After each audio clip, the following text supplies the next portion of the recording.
हम आइ एकटा बाबा गीत लऽ कऽ एलहुँ हेँ, मालती झा। नीक लागत तऽ लाइक सब्सक्राइब जरूर करब।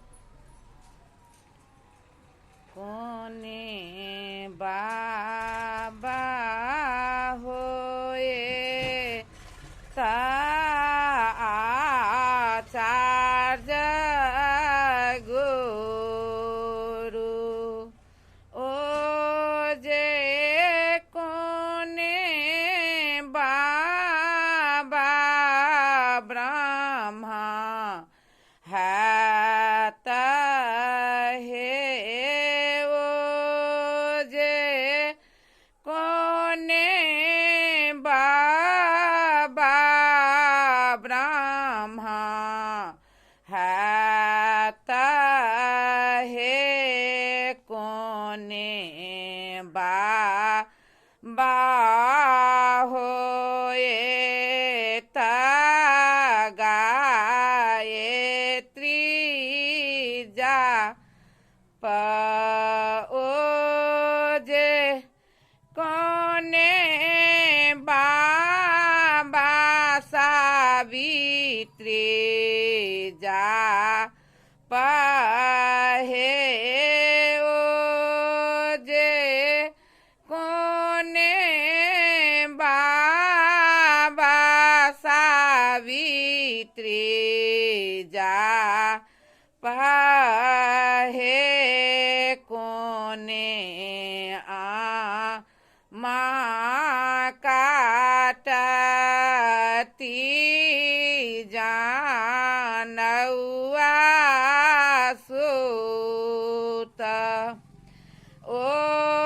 जे कोने बारुआ ब्राह्मण है तहे, ओ जे कोने बारुआ ब्राह्मण है तहे, बड़का बाबा होए ता गायत आचार्य गुरु, ओ जे मझिला बाबा ब्रह्मा है तहे, बड़का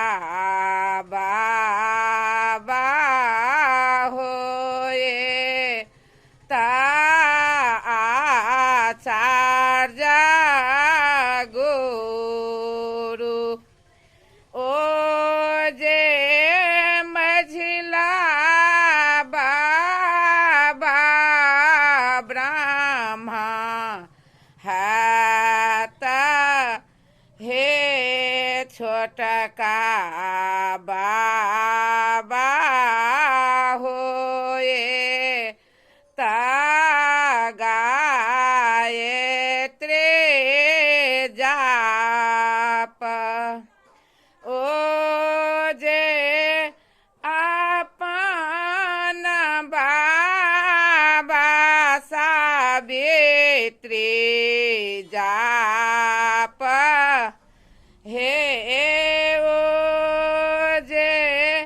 अपन बाबा सावित्री जाप हे, अपन काटते जानौआ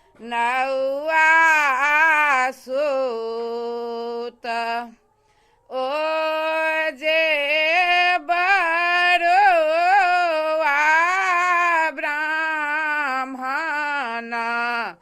है तहे, ओ जे बरुआ ब्राह्मण है तहे,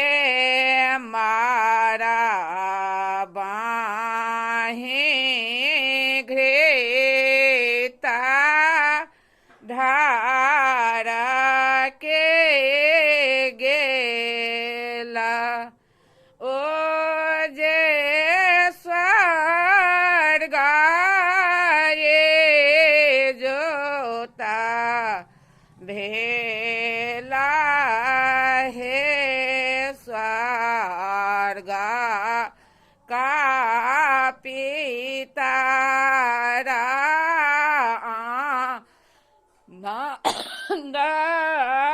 भेला ओ जे